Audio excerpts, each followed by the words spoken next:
In April of 1975, on an 18-acre Capay Valley truck farm 1 mile west of the village of Capay, California, in Yolo County, a 27-year-old single woman named Nadine Almeida opened a cigar box her late father Joaquim had kept on a shelf above the seed cleaning bench in the farmhouse pantry and counted out 340 Brandywine tomato seeds for the first heirloom planting she would do alone since his death 13 months and 1 week before. The cigar box was a flat tin-foil-lined wooden Garcia y Vega from the early 1960s. The label nearly worn off, the corners stained dark with the oil of human hands. Inside the box were 13 small envelopes, each labeled in pencil in 2 different handwritings. Her grandfather Antonio's slanted Portuguese script for the first 7, and her father Joaquim's blockier American printing for the 6 he and Antonio had added across the second half of the century. The seeds inside the Brandywine envelope were small, flat, pale cream colored, and dry.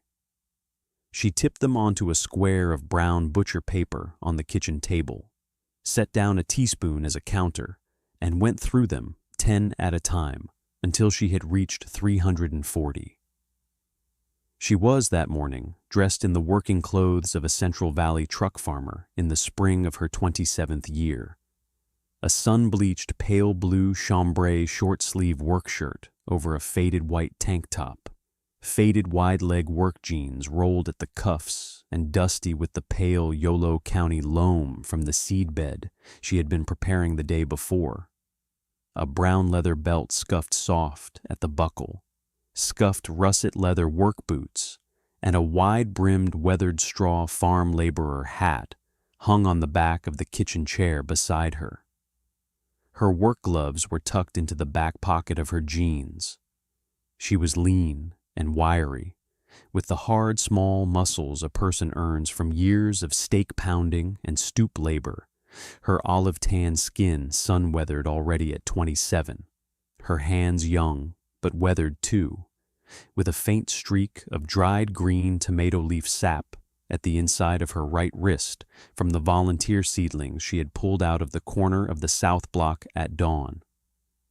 Her mother Conceição, 56 years old that spring, stood at the seed cleaning bench at the far end of the pantry sifting a bowl of dry yellow eye beans through a screen. Conceição had run the seed cleaning bench, the canning kitchen, the laying hen flock, and the weekly bookkeeping for the farm stand and direct restaurant sales for as long as Nadine could remember, and she did not look up from the screen now. 340 for the Brandywine, Nadine said. Her mother nodded once. And the rest the same as last year, is no? The same, Nadine said. 13 varieties, 4 acres, South Block. The farm she had inherited responsibility for that spring was 18 acres of Capay Valley loam at the foot of the Inner Coast Range, the redwood and shiplap farmhouse built in 1898 by the previous owner, the kitchen orchard her grandmother had planted in the 1930s, the irrigation pond fed by Cache Creek through a ditch her father had laid in 1955, the dry-farmed perimeter of olive and almond trees her grandfather Antonio had set out as windbreak in 1924. 4 of those acres, the south block closest to the road, were planted in mixed heirloom tomatoes, 13 named varieties in alternating rows. 3 acres were summer melons, 4 acres were sweet corn, 2 acres were winter squash, 2 were the dry bean rotation. The rest was farmstead, orchard, pond, and tree line. Her father, Joaquim Almeida, had died on the morning of March 18, 1974, age 58, of complications from a stroke he had suffered 9 days earlier, while loading a flat of late winter squash onto the bed of the 1962 Ford F-100 farm truck. He had farmed the 18 acres in mixed truck farm vegetables since inheriting the place from his own father, Antonio, in 1949. He had been a slow-spoken, careful man, with the same warm olive-tan skin Nadine had inherited, the same wiry build, the same Azorean cadence in his English. He had taught her to save seed before he had taught her to ride a bicycle. The 13 months and 1 week between his death and the April 1975 morning at the kitchen table had been the longest stretch of her life. Her grandfather, Antonio Almeida, had been born in 1886 in the village of Fayal da Terra on the eastern shore of the island of São Miguel in the Portuguese Azores, the youngest of 7 children of a tenant farmer who worked a hillside of beans and corn above the Atlantic. In 1908, at the age of 22, Antonio had emigrated to California through the Sacramento Portuguese-American community in West Sacramento, carrying with him a single canvas duffel, a folded letter of introduction from a cousin of his mother's in the Fayal da Terra parish, and a small wooden cigar box of saved tomato seed of 7 varieties.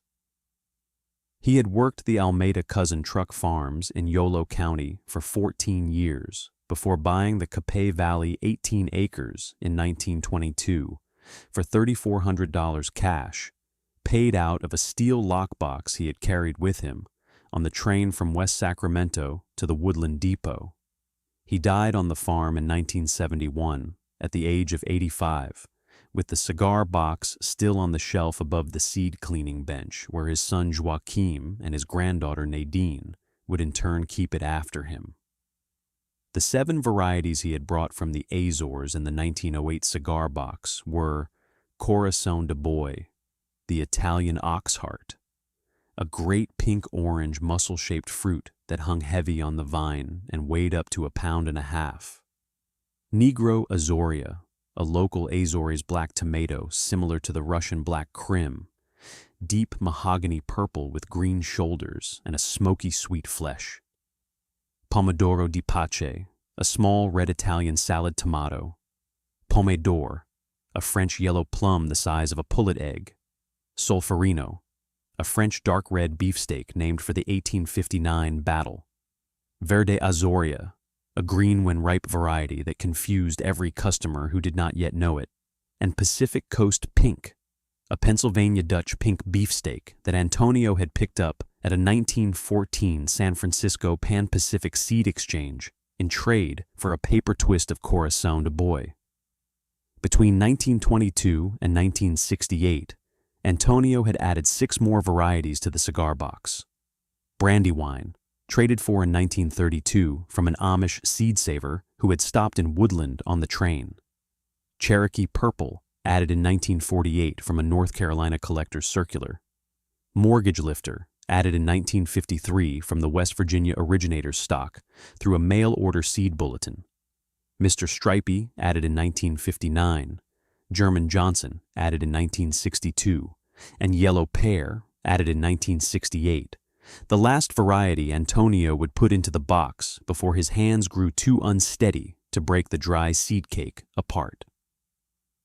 Joaquim had continued the practice of growing and saving seed from all 13 varieties in alternating rows through his lifetime, so that by the morning of his March 1974 death, there were 31 years of careful selection and seed saving from a single Capay Valley field embedded in the small envelopes in the cigar box. The Sacramento Valley in the spring of 1975, however, was no longer a place that valued cigar boxes of saved seed. It was the world capital of mechanical harvest processing tomatoes.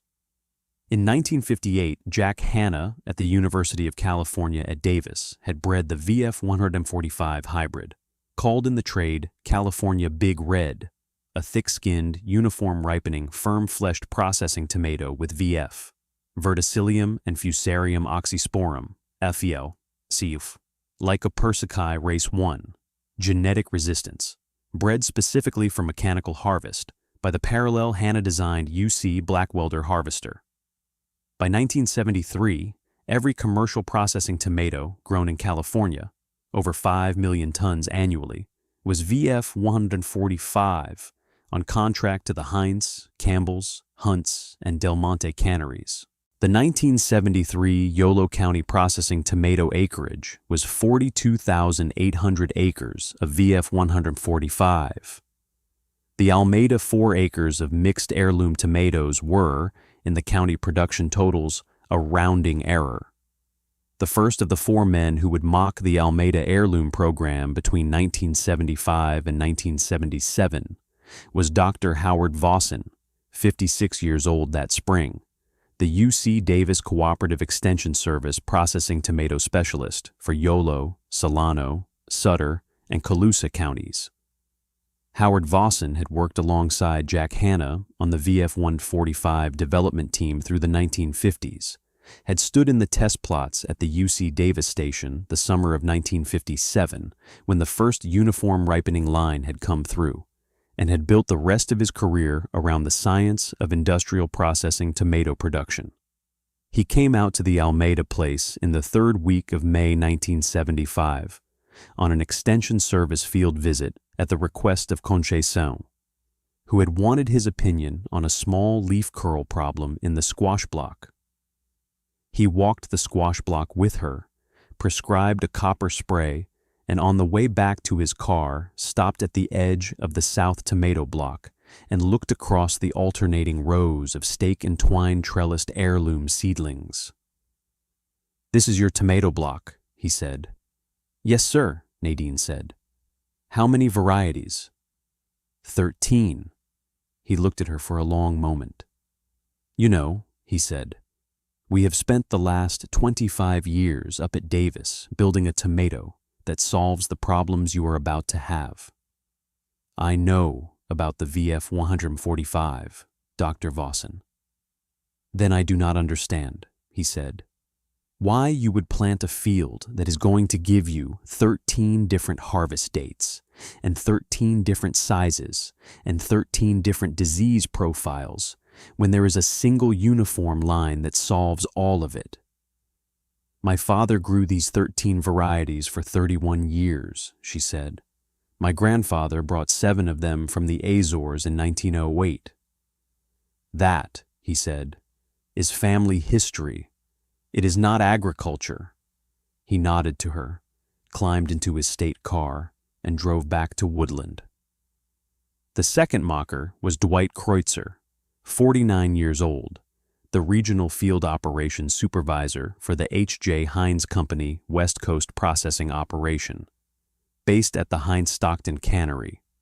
He came up the Kapai Valley Road in the 2nd week of June 1975 in a white Heinz field truck, looking for the neighboring Wagoner operation, and stopped at the Almeida farm stand at the foot of the lane to ask directions.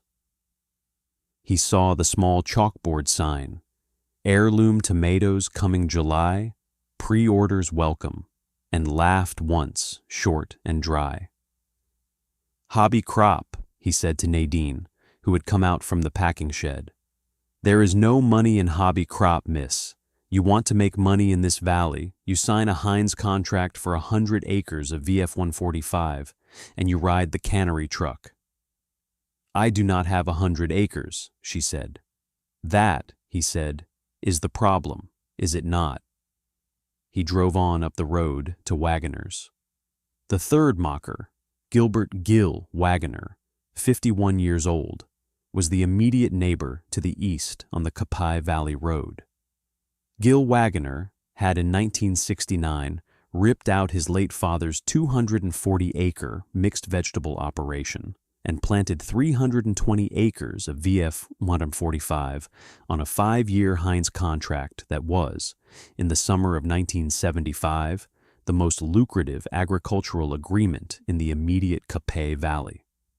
He came up the property line fence one Sunday morning in late July 1975 to talk about a shared culvert and stayed to look at her tomato block. "What do you call this one?" he said, pointing at a Cherokee purple. "Cherokee purple. Looks half rotten. It is ripe. They are deep purple with green shoulders when they are ripe. And you sell that." "I sell that for $1.20 a pound at the Davis Farmers Market on Saturday." Huh. He shook his head. I move VF 145 for $28 a ton out of the cannery dock. You know how many pounds in a ton? 2,000. 2,000. That is 1.5 cents a pound. You think anybody is paying you $1.20 for tomatoes when they can get them at the Safeway for a quarter? Some people, she said, are. Hobby, he said, and walked back along the fence. The centerpiece of the mockery years, however, was the loan conversation. In the first week of January 1975, 3 months before the April planting, Nadine had driven the 1962 Ford F-100 the 22 miles south to the Yolo County Farmers Bank in Woodland to apply for a $4,800 line of credit to buy new drip irrigation tape for the South Block and to put a down payment on a small walk-in cooler for the packing shed. She had filed her late father's 1973 and 1972 farm tax returns, her own preliminary 1974 numbers, a written one-page production plan, and the standard bank application. The loan officer who took her file was Forrest Reichmuth, 60 years old, vice president and agricultural loan officer at the bank, a heavy, slow-moving man in a brown wool suit and rimless eyeglasses who had been at the bank since 1939. He called her back in on the morning of January 22, 1975. She sat across the desk from him in the bank's small back office. He had her file open in front of him and his hands folded on top of it.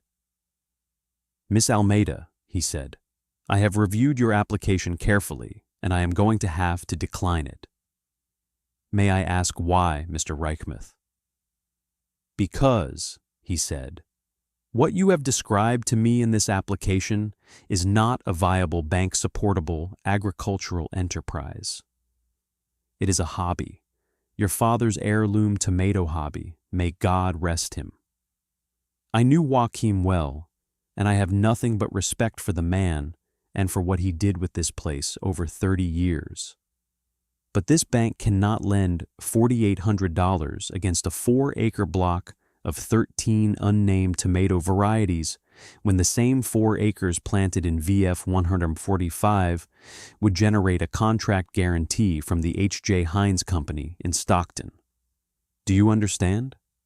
"I understand what you have said, Mr. Reichmuth. I am telling you this," he said, "as a friend of your family. Go up the road and talk to Gil Wagoner. Sign a contract.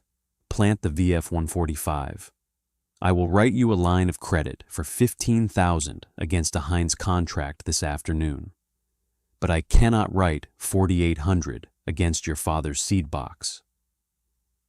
"Thank you for your time, Mr. Reichmuth," she said, and stood up and put on her hat and walked out of the bank. She drove the F-100 back up the valley in the cold winter sun. She did not cry. She did not stop at the farm stand or at the Wagoner gate.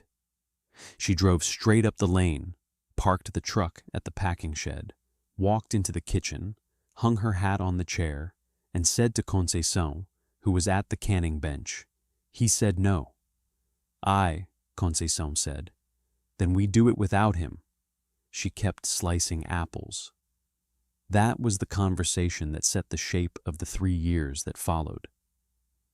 The 1975 growing season opened on the morning of Friday, April 11th, when Nadine and Mateus and Conceição direct seeded the 4-acre South Block in 13 alternating rows, 60-foot rows, 120 plants of Brandywine, 120 of Cherokee Purple, 90 of Mortgage Lifter, 90 of German Johnson, 80 of Mr. Stripey, 80 of the Solferino, 60 of the Pacific Coast Pink, 60 of the Corazon de Boy, 60 of the Negro Azoria, 50 of the Pomodoro di Pache, 50 of the Pomme d'Or, 40 of the Verde Azoria, and 120 of the Yellow Pear, the small, bright yellow teardrop variety the children at the Davis Farmers Market liked to buy by the half-pint paper bag.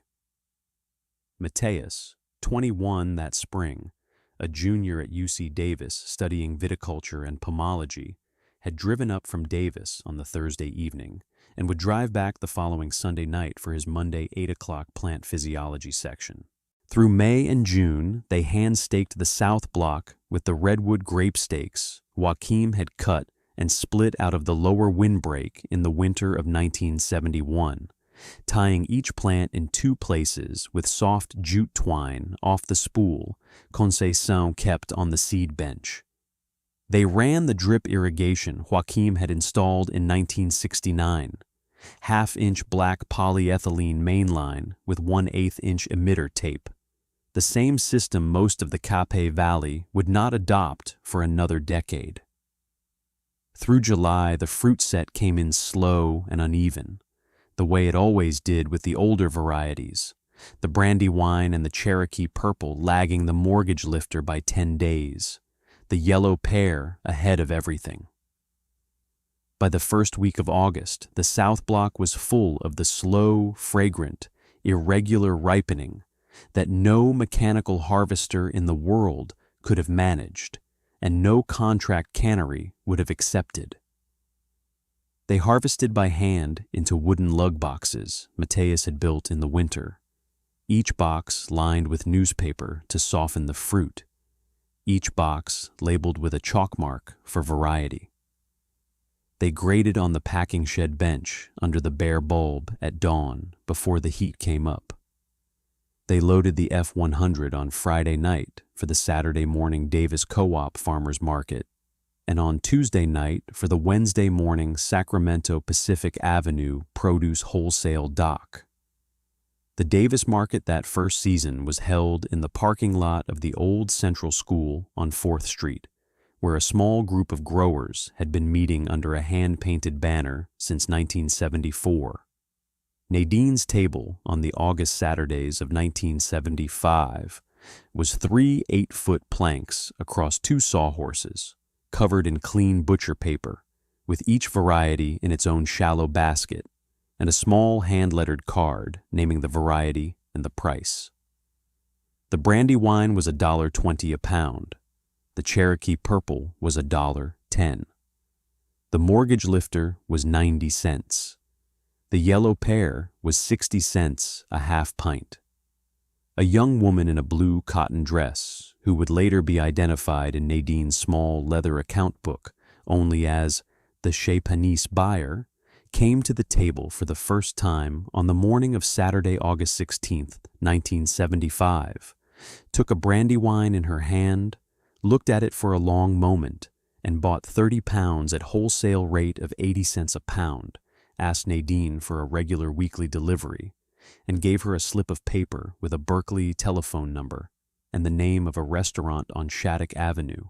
By the close of the 1975 season, the Almeida 4-acre heirloom block had grossed $21,400 and netted, after Mateus's gas, the new drip tape Nadine had paid for out of savings rather than the declined loan, the redwood for the new stakes, and the canning jar lids for Conceição's salsa pack, $9,400. The neighboring Wagoner 320-acre VF 145 operation netted, on the published Heinz contract figures, $310,000 that same year. Gil Wagoner did not stop at the Almeida farm stand to ask after the season. Howard Vossen did not return for a follow-up extension visit. Dwight Kreutzer drove past the farm stand twice in October without slowing down. Forrest Reichmuth, when Nadine made her quarterly deposit at the bank in November, nodded to her from the desk and did not stand up. The 1976 season repeated the pattern with small refinements.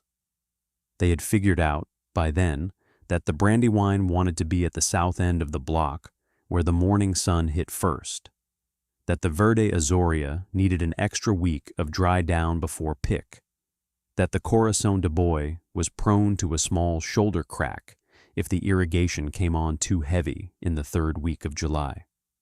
Mateus, by then a senior, drove up on more weekends. Concession expanded the canning kitchen by a second propane burner and a third aluminum stockpot. The 1976 net on the Heirloom block was $10,800. The Saturday Davis Farmers Market grew from 12 regular stalls to 19. The Chez Panisse weekly order grew from 30 pounds to 55. The seed cleaning evenings of November 1976 were, in their own quiet way, the heart of the practice. Concession would set a kerosene lamp at the end of the bench in the pantry because the overhead bulb gave a hard light that was not kind to fine work. She would split the dry seed cakes. The fermented, dried, screened residue of the previous season's selected fruit onto a sheet of brown butcher paper, and Nadine would come in with a small bowl and a pair of tweezers and sort the seed by hand for each of the 13 varieties, lining the best of each into a row at the top of the paper, the second best into a row below, the discard into a small saucer to the side. They would talk while they worked, sometimes in English, sometimes in Concession's slower Portuguese, about the way the Brandywine had set fruit that year against the cool early July, about the Cherokee purple shoulder color, about whether the Negro Azoria was holding the smoky note the Berkeley chefs paid for, or whether it was drifting. The cigar box, when the sort was finished, would hold 13 fresh envelopes, each labeled in pencil with variety and year.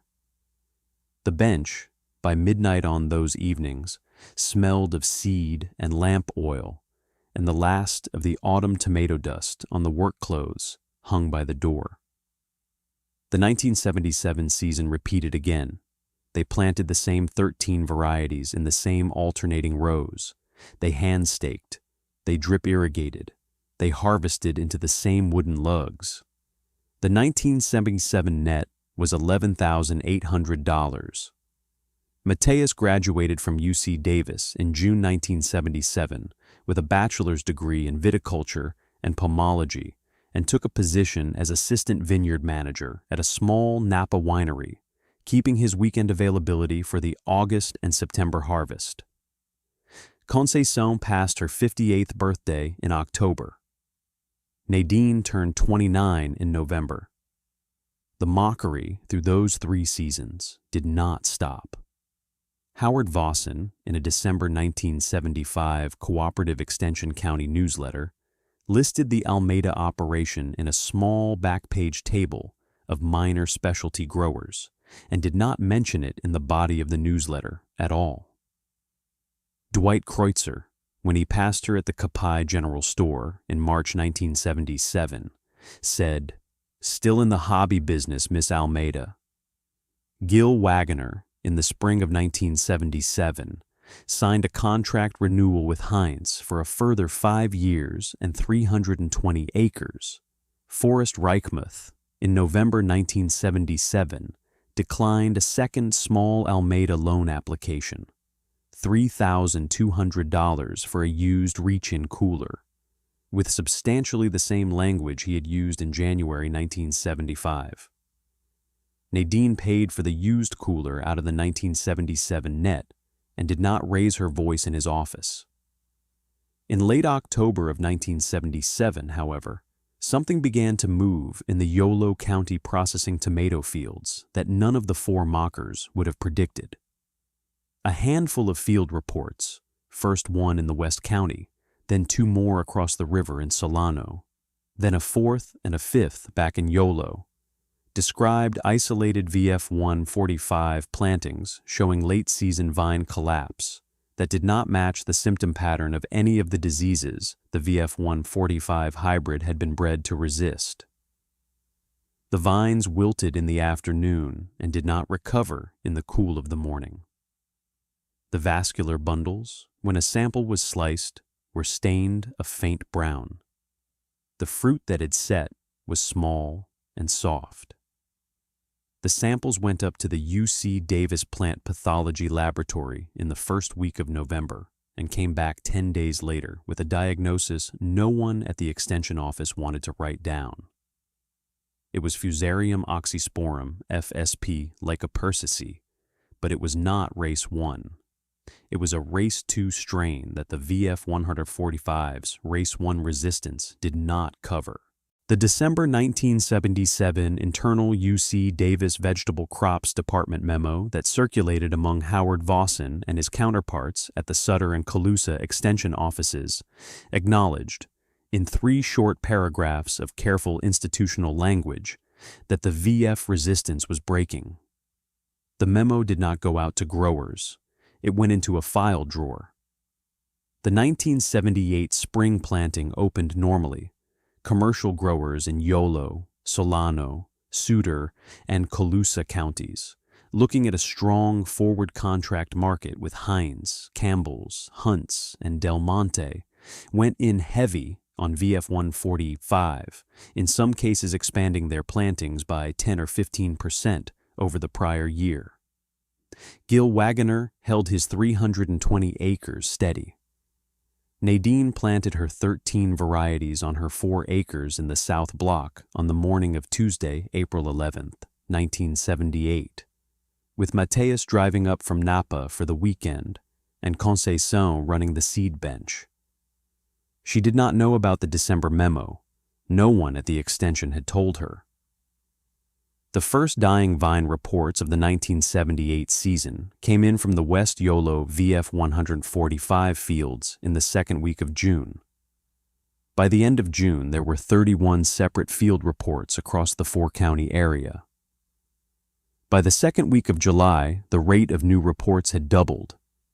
Howard Vossen drove the 4-county circuit for 3 weeks straight, sampling vines, sliced through vascular bundles in the cab of his state car with a pocket knife, sent samples up to the Davis lab in cardboard mailers.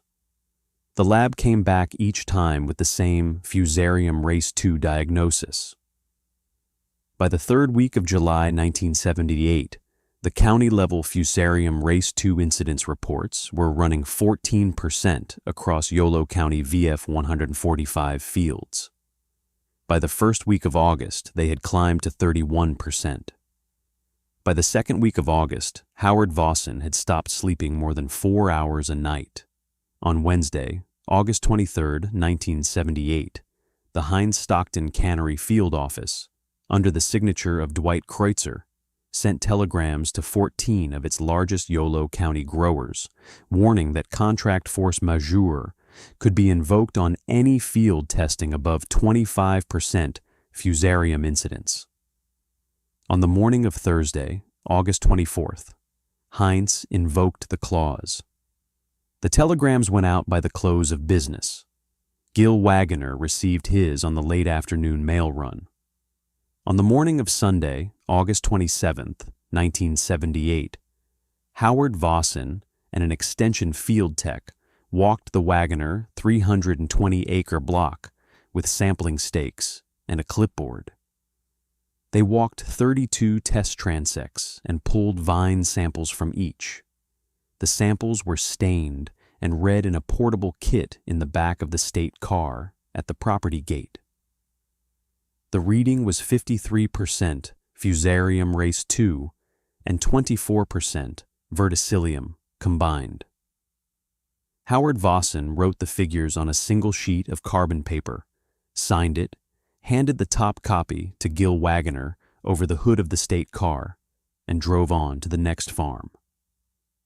Gil Wagoner stood at the gate with the paper in his hand for a long time after the state car had gone. By the morning of Monday, August 28th, the Heinz contract payments on the Wagoner operation were suspended. Gil Wagoner had a standing labor crew of 19 men, a fleet payment of $940 a month on 3 field tractors, an irrigation district assessment of $4,200 due September 15th, and a personal note at the Yolo County Farmers Bank in Woodland, signed by Forrest Reichmuth in 1976, of $190,000. He hauled the salvageable fraction of his harvest to the Stockton cannery through the first 2 weeks of September at distress prices of $14 a ton against the contracted 42. The county-wide processing tomato harvest of 1978 was, when the final figures came in from the 4-county cooperative extension reports in November, the worst since 1958. The county-wide collapse had no equivalent in the Alameda South Block. On the morning of Saturday, August 5, 1978, Nadine had walked the 4-acre South Block at dawn with a small canvas bag of sampling envelopes, taking a leaf and a stem section from 1 in every 20 plants in each of the 13 variety rows. She had sent the samples to the small, private plant pathology lab in Davis that the farmers market growers had been using since 1976.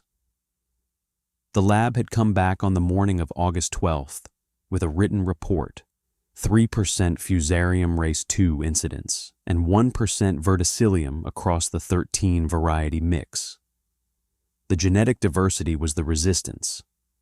No single variety carried full resistance to the race 2 Fusarium, but each of the 13 carried a different partial resistance, drawn from a different breeding lineage: Italian, Portuguese, French, German Pennsylvania, Cherokee Appalachian, and the alternating row planting pattern her grandfather and her father had used for 55 years on the same 4 acres broke the disease pressure transmission line between any 2 same variety plants. The block was, in plain language, holding. The first peak Brandywine harvest came on the morning of Wednesday, August 30th, 1978.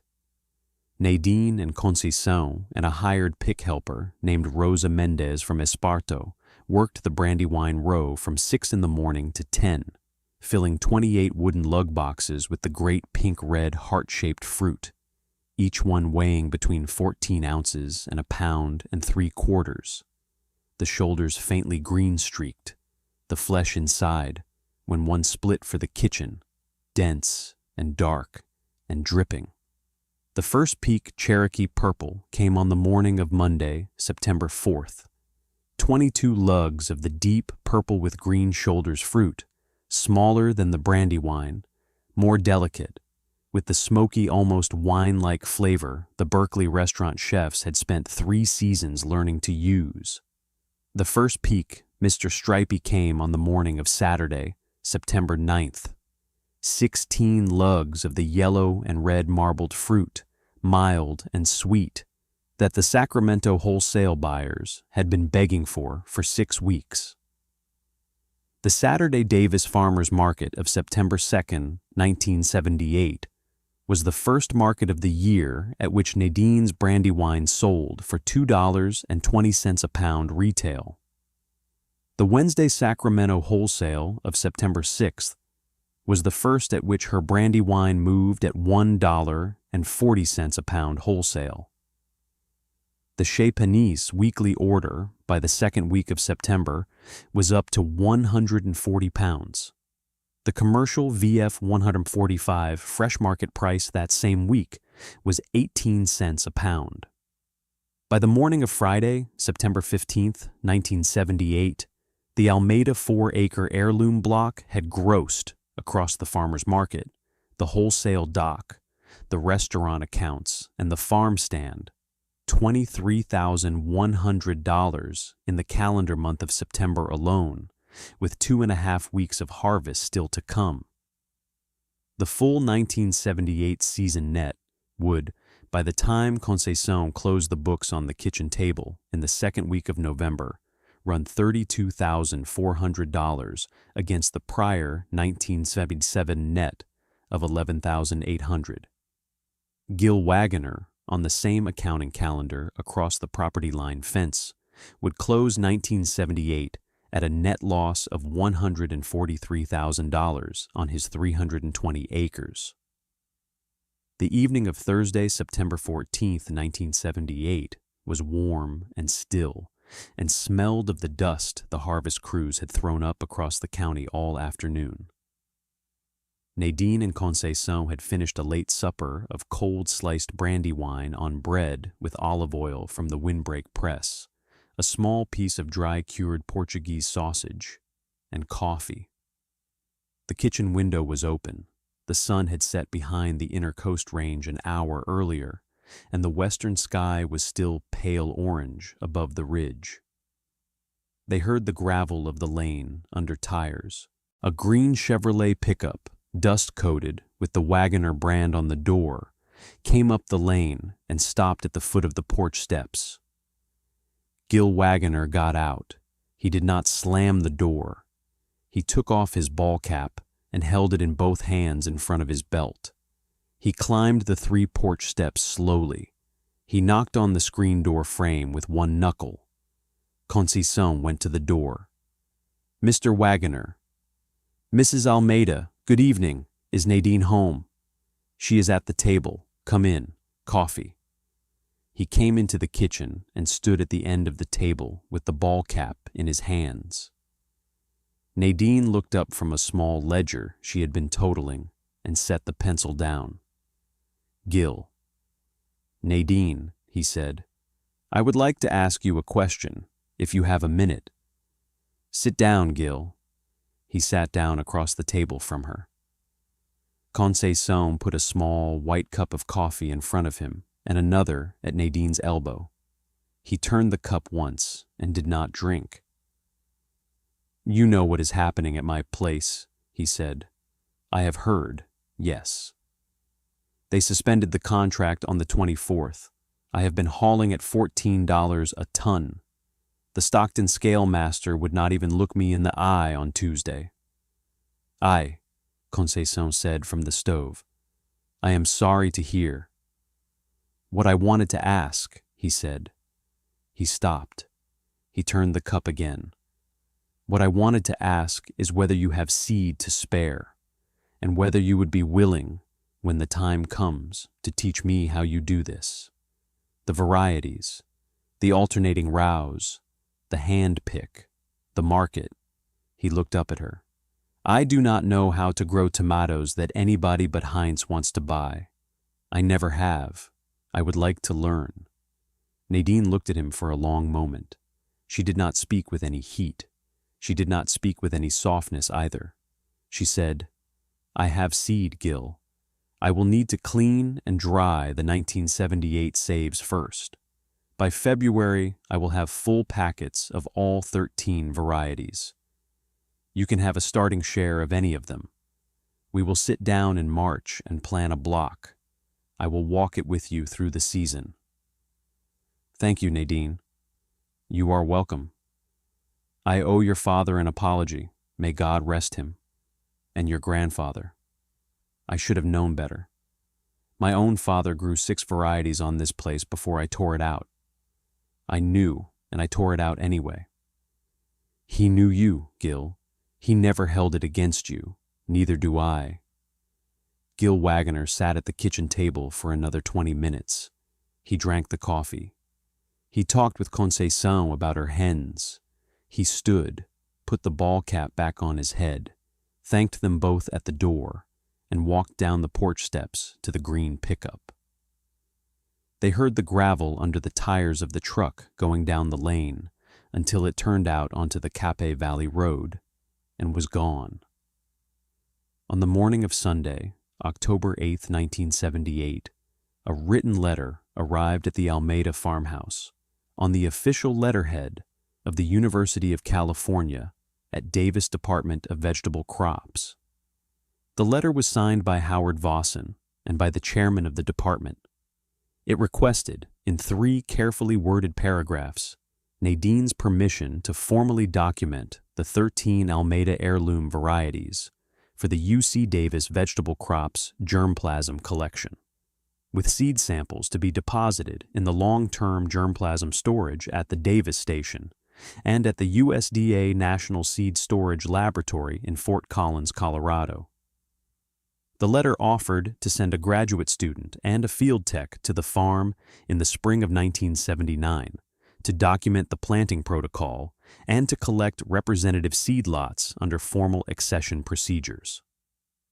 Nadine wrote back on the morning of October 11th in a single paragraph of her careful handwriting and granted the permission. She declined the offered honorarium of $250 and asked instead that the Extension office circulate a one-page printed bulletin on alternating row planting and on-farm seed saving to the four-county grower mailing list. The bulletin went out in the second week of February 1979 over Howard Vosson's signature. On the morning of Wednesday, January 17, 1979, Nadine drove the F-100, the 22 miles south to the Yolo County Farmers Bank in Woodland with a new loan application. The application was for $14,200 to renovate the packing shed into a proper grade and pack facility with a new walk-in cooler, a stainless steel pack bench, a small reach-in chest cooler for the farm stand, and a properly graded drainage floor. She filed it at the front counter and asked for an appointment with Mr. Reichmuth. The teller pulled a sheet of carbon paper, wrote her in for 2 o'clock that afternoon, and handed her the slip. She came back at 2. Forrest Reichmuth met her at the door of his office, shook her hand, and held the chair for her. He had her file open in front of him before she had taken off her coat. "Miss Almeida," he said, "I have reviewed your application. The bank would be pleased to approve it at preferred customer terms. 7.25%, 10-year amortization, no penalty for early payment, no annual review requirement." He set the file flat on the desk. "I owe you an apology. I owed it in January of 1975, and I owed it again in November of 1977. I should have known your father's work, and I did not look at it. I would like to extend the apology in person now. Thank you, Mr. Reichmuth. The loan will be funded by Friday afternoon. If you would like, I will drive the check out to the farm myself." "That is not necessary. I will pick it up at the counter." "As you prefer." He stood. He shook her hand again. "I am sorry, Miss Almeida. I was wrong about your father, and I was wrong about you." She drove the F-100 back up the valley in the cold winter sun. She did not cry on the drive home in 1979 either. She picked up the check at the counter on the Friday and deposited it in the farm account and began the packing shed renovation on the following Monday morning with a small crew of 3 men out of Esparto. The farmers' market relationships that had been slowly built through the 3 lean years of 1975, 1976, and 1977 expanded sharply through the autumn of 1978 and into the spring of 1979. The Chez Panisse standing weekly order ran 180 pounds through the September peak. A new Berkeley restaurant on Cedar Street took on a standing 40-pound order beginning the 3rd week of September. A small importer in San Francisco, who supplied the Italian restaurants south of Market Street, took a 100-pound trial in October and a standing 80-pound weekly through the end of the season. The Sacramento Pacific Avenue wholesale buyer, who had moved her fruit at 20 cents over commercial in 1977, was paying her 40 cents over commercial by the 2nd week of October 1978. And asking her to commit to a 1979 forward contract. She declined the forward contract. She had watched what a forward contract had done to Gil Wagoner, and she had no interest in repeating the lesson on her own 4 acres. The 1979 spring planting opened on the morning of Wednesday, April 4th. Nadine and Mateus and Conceição direct seeded the same 4-acre south block in the same 13 alternating rows in the same plant counts they had used the previous 4 springs. They added, that year, a small north block trial of 100 Pomodoro de Pache plants. Mateus had argued through the winter that the small red Italian salad tomato deserved its own dedicated row count, and the trial would settle the question. Nadine put up the new walk-in cooler and the new pack bench in the renovated shed in the 2nd week of April, with the loan money from the Yolo County Farmers Bank. She paid the Esparto crew on the Friday afternoon with a personal check and a six-pack of cold beer and a basket of the previous year's canned salsa from Conceição's kitchen.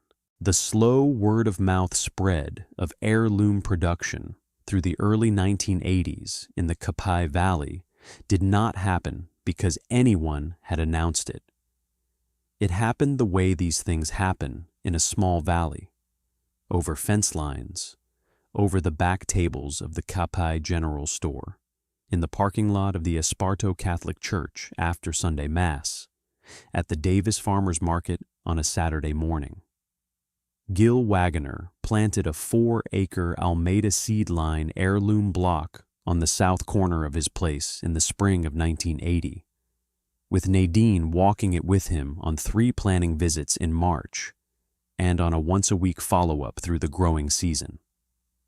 He kept the remaining 316 acres in VF 145. The contract had been reinstated on amended terms in 1979, once the Race 2 fusarium had been partially understood.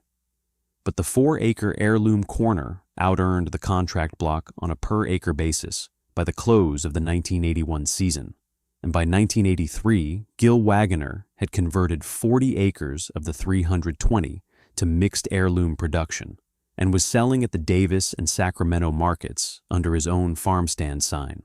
The second Capay Valley conversion was a family named Espinosa, 3/4 of a mile down the road, who had been growing 20 acres of contract bell peppers and who put 6 acres into Almeida seed line heirloom tomatoes in the spring of 1982, after watching Gil Wagoner's 1981 numbers.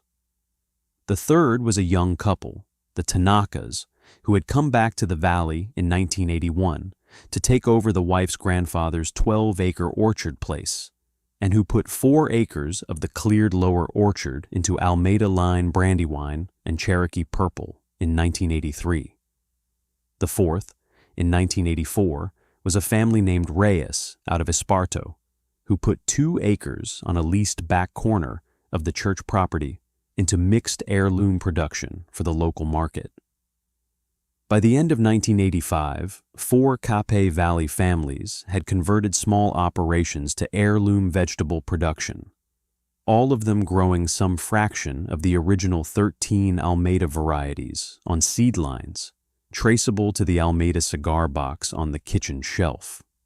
The Capay Valley Growers Association, an informal cooperative that had begun as a 6-grower coffee and donut meeting at the Capay General Store in the winter of 1983, formalized itself in 1986 as a 13-member nonprofit with elected officers and a small printed quarterly newsletter. Nadine declined to stand for the presidency in 1986 and again in 1988, and accepted the office finally in 1990, holding it for 2 two-year terms before stepping down in 1994.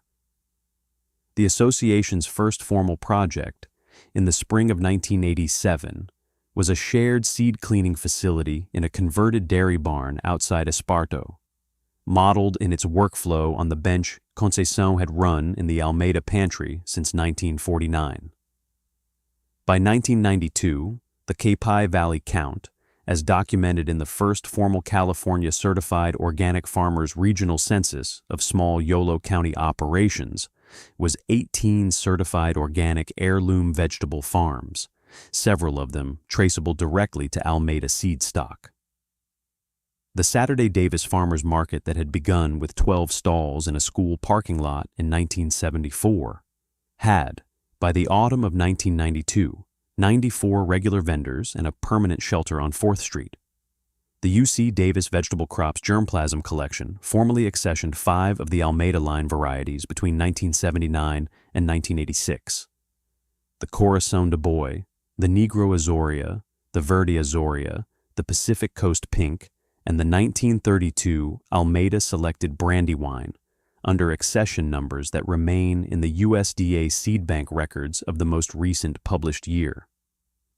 The other 8 varieties were entered as documented field stock without formal accession but were preserved through the same on-farm seed-saving practice Antonio had begun in 1922, and that Joaquim had continued through 1974, and that Nadine carried forward from 1975. Howard Vossen retired from the UC Davis Cooperative Extension Service in 1984 at the age of 65. He drove out to the Almeida farm on the afternoon of his last working Friday and sat with Nadine and Conceição at the kitchen table for an hour. He said, near the end of the visit, "I want you to know that I have spent the last 6 years thinking about what I said to you in May of 1975. I was a man with one tool, and I treated everything that was not that tool as a problem to be solved. You taught me that there was another way. I am sorry I was not the man to see it the first time." "You came around, Dr. Vossen," Nadine said. "That is what matters." Dwight Kreutzer left the H.J. Heinz Company in 1983 and went into private consulting, working with mid-sized California processing operations on contract structures. He never returned to the Almeida farm stand, and Nadine never sought him out. The 1978 Fusarium Race 2 verticillium breakthrough was, by the late 1980s, taught in the UC Davis Plant Pathology and Integrated Pest Management courses as a case study in the dangers of monoculture genetic dependence, with the Almeida 13 variety alternating row planting cited in the same lectures as the contrasting case in genetic diversity. The case study was eventually written up in a 1991 peer-reviewed paper in the journal Plant Disease, with permission from Nadine to use the farm name in the published acknowledgments. Mateus Almeida left his Napa winery position in 1986 to start his own small vineyard at the north end of the Capay Valley, with the financial backing of his sister and the encouragement of his mother. He married in 1985 and had 2 children of his own by 1990. He helped at the home place every August and September through the rest of his life. Conceição Almeida ran the seed cleaning bench, the canning kitchen, the laying hen flock, and the bookkeeping through her 70s and into her 80s, slowing only after a hip surgery in 2001. She died in her own bed in the 1898 farmhouse on the morning of February 11, 2005, at the age of 86, with Nadine and Mateus's wife and Estela at her bedside. Nadine Almeida had her only daughter, Estela Almeida Bento, in the autumn of 1987, in her 39th year. Estela's father, a Davis-based agricultural ecologist named Paulo Bento, predeceased Nadine in 2014. Estela was raised on the farm, attended the Esparto schools, went to UC Davis in 2005 on a partial scholarship, studied sustainable agriculture, came back to the Capay Valley in 2009, and took over the day-to-day operations of the 18 acres, formally on the morning of Monday, March 16, 2015, the day after the 41st anniversary of her grandfather Joaquim's death. Nadine continued to walk the South Block every morning of the growing season for the next 7 years. She continued to clean and dry the 13 variety seed, save in the pantry every November. She continued to sit at the kitchen table on the evenings of harvest weeks and look at the lugs of the Brandywine and the Cherokee Purple and the Mr. Stripey on the packing bench in the lit doorway of the shed. She was diagnosed with pancreatic cancer in the autumn of 2021. She declined aggressive treatment in consultation with her daughter and her brother and with the family doctor in Woodland. She set the affairs of the farm in order over the winter, walked the South Block one last time at the spring planting in April of 2022, in the company of Estela and of Mateus, and of 2 of Estela's small children, and died at home in the 1898 farmhouse on the evening of Saturday, June 11th, 2022, at the age of 71. The obituary the Davis Enterprise ran the following Wednesday, described her as a Capay Valley truck farmer who restored heirloom tomato production to commercial viability in the post-VF 145 era, and whose seed lines are preserved in the UC Davis germplasm collection. She was buried in the small Catholic cemetery on the rise west of Esparto, in the family plot beside her father Joaquim, her grandfather Antonio, her grandmother Maria, and her mother Conceição. The grave marker, a simple cut granite slab with a small carved tomato leaf at the bottom right corner, was set by Mateus in the autumn of 2022. Estella kept the farm closed for one Saturday in June out of the Davis market and was back at her usual stall the following Saturday with a hand-lettered card beside the Brandywine basket that read, in her own handwriting, "In memory of Nadine Almeida, 1948 to 2022, fourth generation." She has not removed the card from the table in the 3 growing seasons since. The mockers, by then, were all of them dead. Howard Vossen died in 2009 at the age of 90. Dwight Kreutzer died in 2002 at 73. Gilbert Wagoner died in 2014 at 87 on his own porch on the Capay Valley Road, with a half-eaten Brandywine and a wedge of cheese on a plate beside his chair. Forrest Reichmuth had died first in 1991 at the age of 76. The personal note he had written into Nadine's bank file at the time of the January 1979 loan approval. "I was wrong about this family, and I will not make the same mistake again," remained in the file at the Yolo County Farmers Bank in Woodland through the bank's 2003 merger, and was framed and hung on the wall of the small back office where loan applications were taken from the new generation of valley growers. The 13-variety Almeida heirloom collection has been grown without interruption on the same 18 acres of Yolo County Capay Valley loam since Antonio Almeida's first planting in the spring of 1922. As of the most recent USDA Seed Bank records, 5 Almeida line varieties are held under formal accession numbers at the UC Davis station and at the Fort Collins facility. The cigar box of saved seed sits in the autumn of every year on the shelf above the seed cleaning bench in the farmhouse pantry, where Estella now keeps it and where her own small children, in their turn, will one day learn to count out 340 Brandywine seeds onto a square of brown butcher paper at the kitchen table in April.